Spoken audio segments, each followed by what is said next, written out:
બ્લુમરનું drafting, જેમાં સૌપ્રથમ આપણને માપમાં હિપ એટલે કે સીટનું માપ, લંબાઈ, જાંઘનો પરિઘ.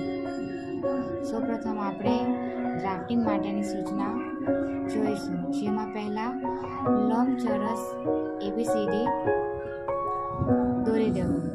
AB બરાબર હિપનો ત્રીજો ભાગ એટલે કે 24/8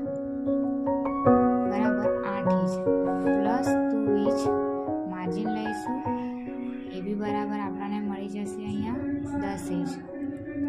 BC બરાબર બ્લુમરની લંબાઈ બરાબર 10 ઇંચ. BE બરાબર હિપનો ત્રીજો ભાગ 24/3 બરાબર 8 ઇંચ. C1 બરાબર 1 ઇંચ લઈશું અને AG બરાબર